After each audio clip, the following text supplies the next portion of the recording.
नमो। ओम कलिं कृष्णाय नमो। ओम कलिं कृष्णाय नमो। ओम कलिं कृष्णाय नमो। ओम कलिं कृष्णाय नमो। ओम कलिं कृष्णाय नमो। ओम कलिं कृष्णाय नमो।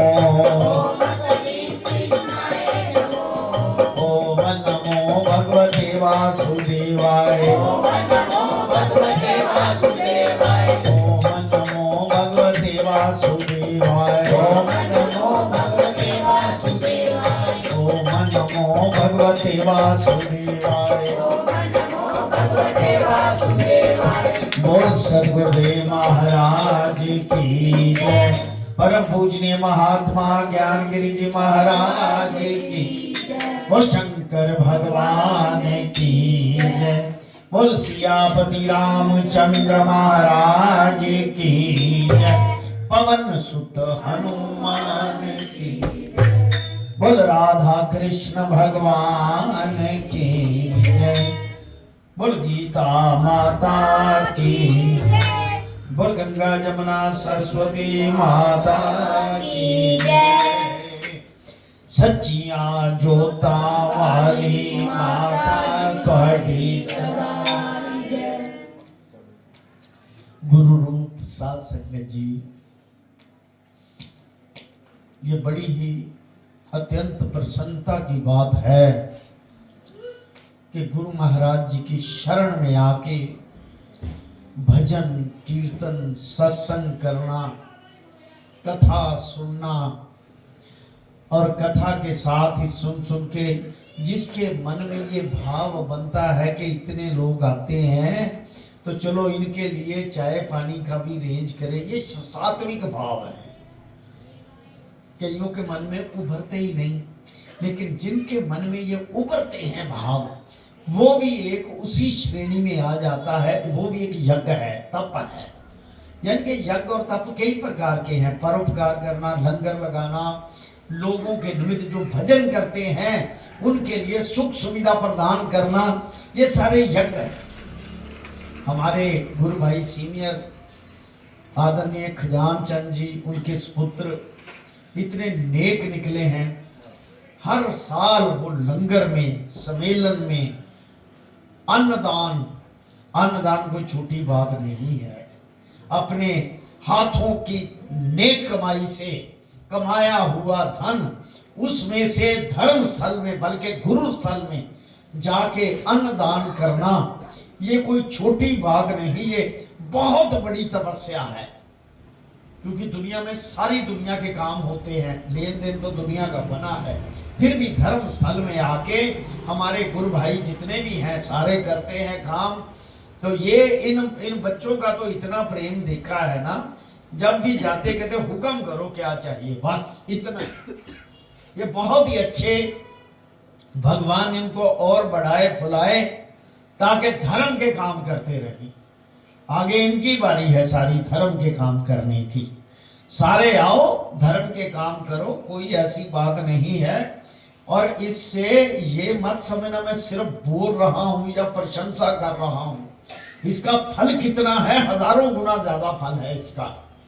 वो लोग कभी नरक का द्वार नहीं देखते जो धर्म स्थल में, ईश्वर के चरणों में, गुरु चरणों में, भगवान की भक्ति में लीन, और ये जो भी परोपकार का समान है, दान पुण्य आदि करना, कीर्तन करना, सत्संग करना, भजन करना, शास्त्र में लिखा है, श्रीमद् भगवद गीता में भी लिखा है और महात्म्य में भी लिखा है, जो हर साल आप पढ़ते हैं, सुनते हैं।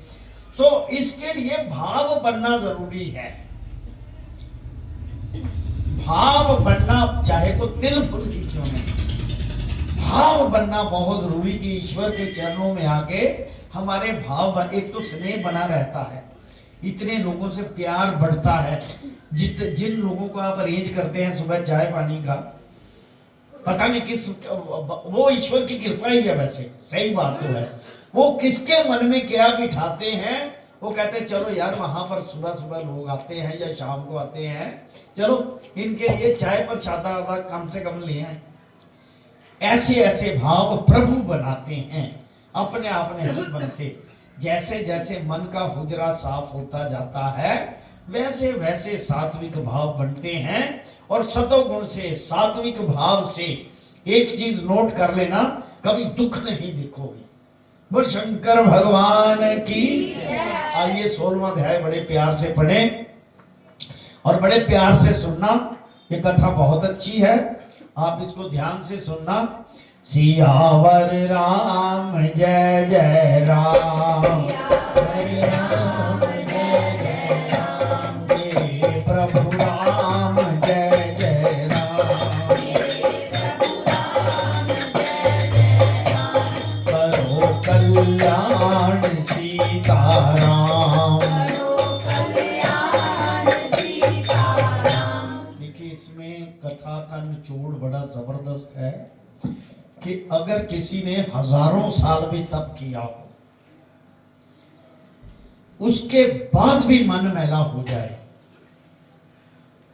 उसकी जो सजा है वो भुगत कर भी फिर गुरु की शरण में आके उसके चरणों में माथा नक रगड़ के कि मेरे से बहुत बड़ी भूल हो गई।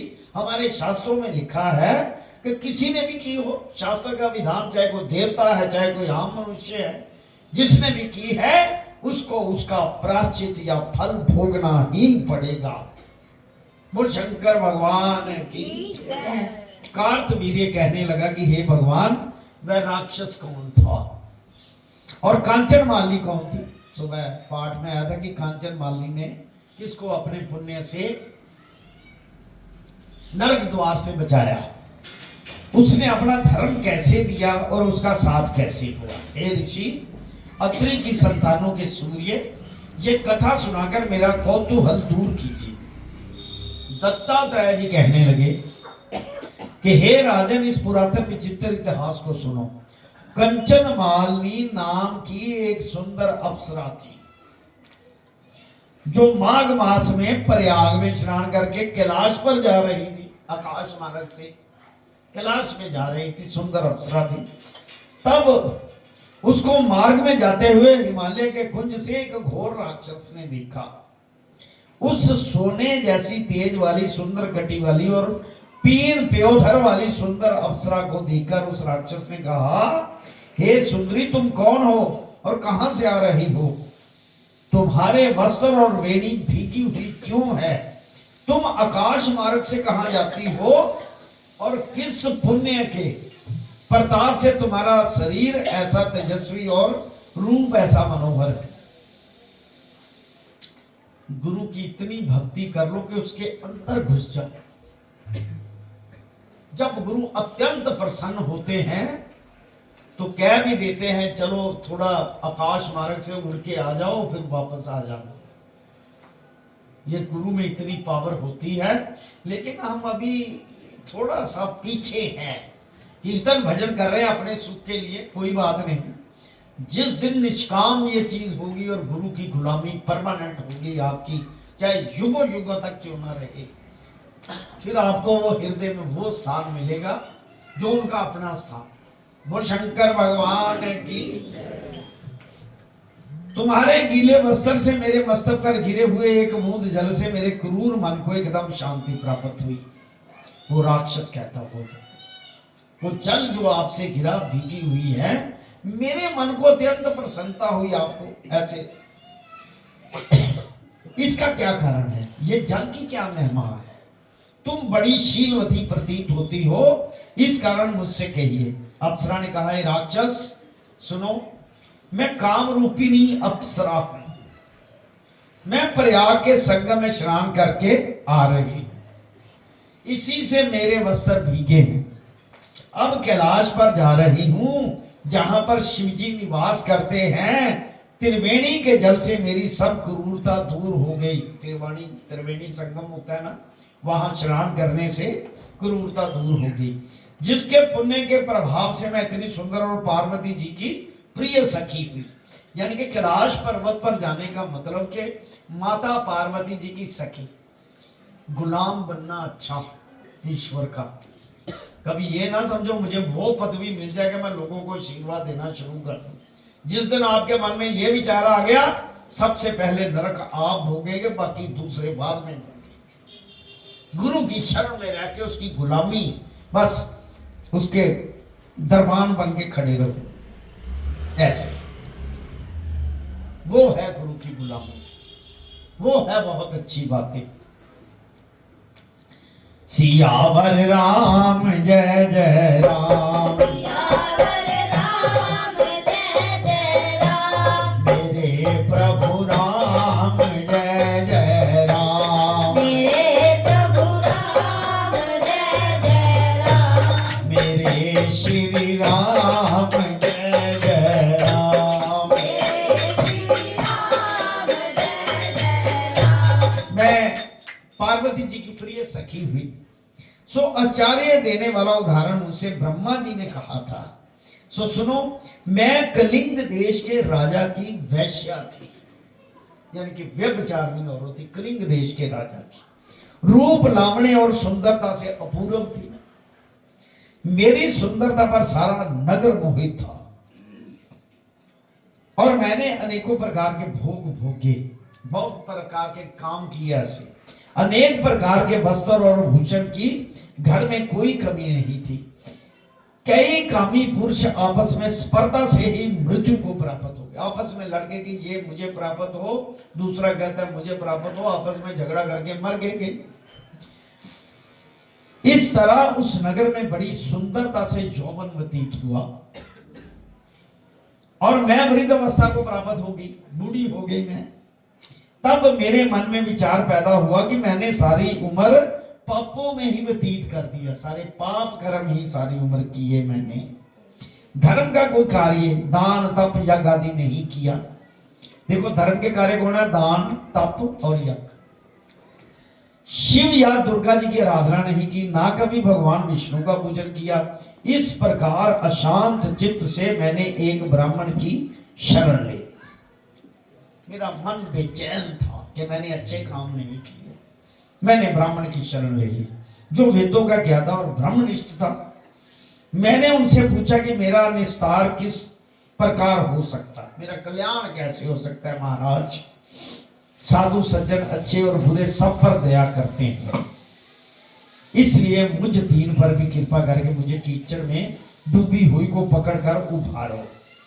सागर क्या हंस को ही दूध देता है, बतख को नहीं देता? कहने का मतलब क्या प्रभु अच्छे लोगों के ही संग करता है, किसी बुरे का कल्याण नहीं करता?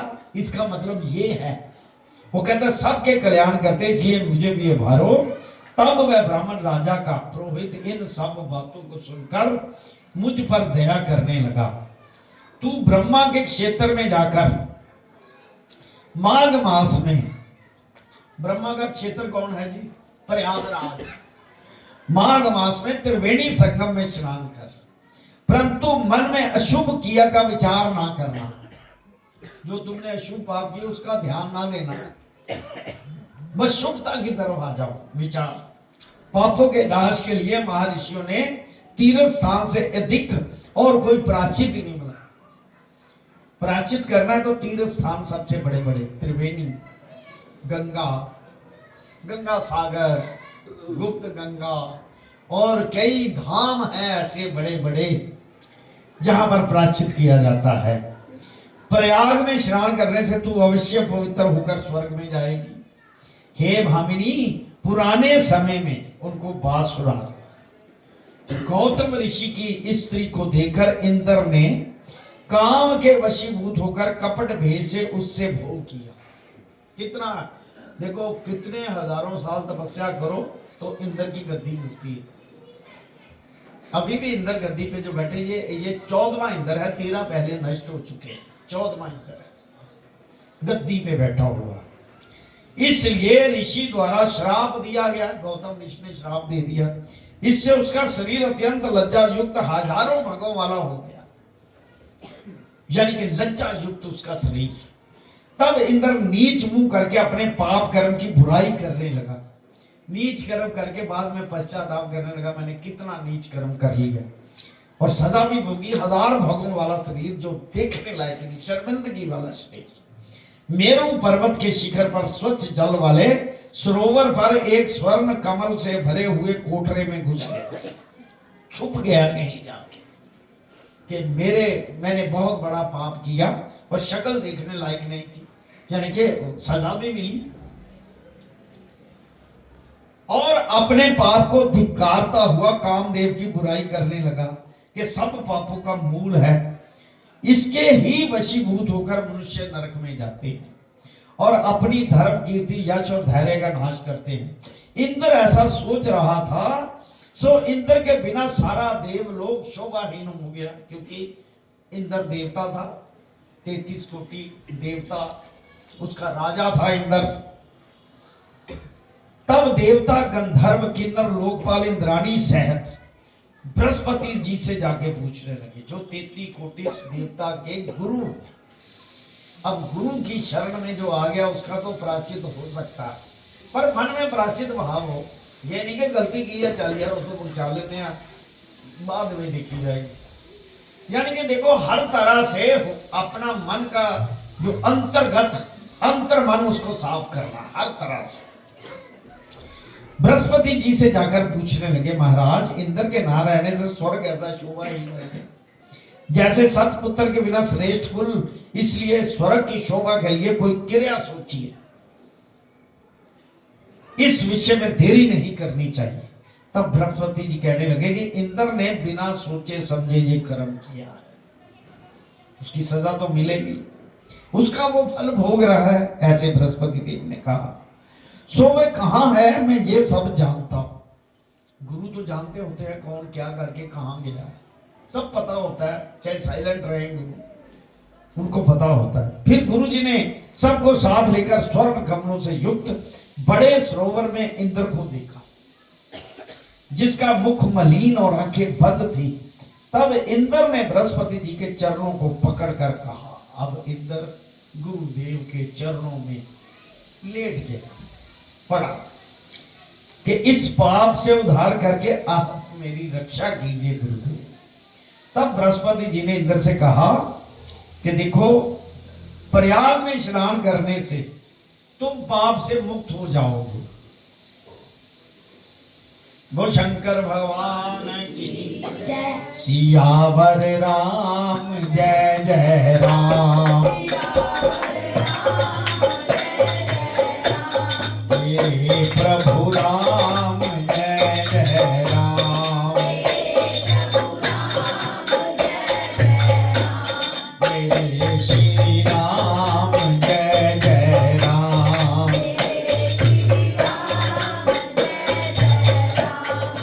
ये बहुत स्पष्ट बात यहाँ पर हो गई कि भगवान और आपके बीच में केवल आपके मन में जो फुरना गलत है वही दीवार है। आपके मन के अंदर जो भाव गलत बना हुआ है वो आपके और आपके अंदर का जो भगवान वही है, वो एक दीवार है फुरना। अगर वो फुरना सात्विक है तो उसके साथ जुड़ जाएंगे, अगर वो फुरना सात्विक नहीं तामसी है या उसमें मन में छल कपट है तो वो फुरना बहुत बड़ी दीवार, उसको तोड़ना तो आपने है, वरना जो करते रहोगे वो भोगते रहोगे। वो उसको तोड़ना बहुत जरूरी, उस दीवार को।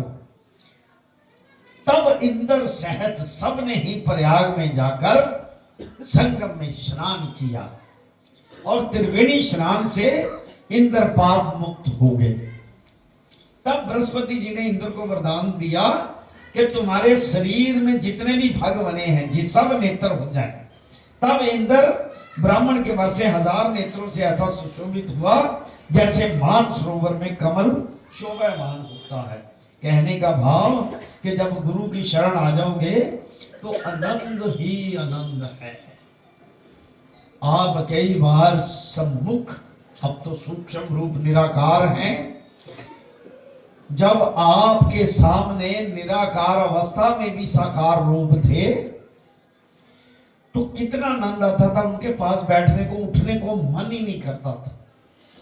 जब गुरु कहते थे अच्छा जाओ काम करना कोई तो जाओ, तब उठते थे। मतलब इतना सात्विक भाव और इतनी ओरा इतनी मैग्नेटिक पावर चुंबकीय शक्ति गुरु में होती है। ऐसी ऐसी शक्ति अपने अंदर पैदा करो, उनका भाव लेकर स्पष्ट गुरु को चारों ओर इर्द गिर्द अपने देखो। जब ये देखोगे तो तुम्हारे अंदर कोई कमी नहीं है किसी चीज की भी। बोल सतगुरुदेव महाराज की जय। सियावर राम जय जय राम,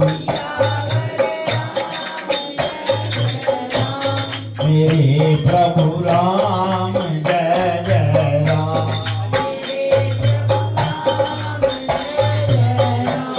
मेरे श्री राम जय जय राम।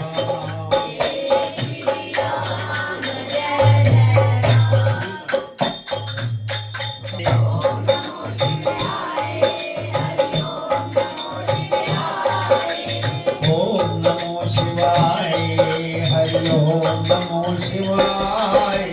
ओम नमो शिवाय, ओम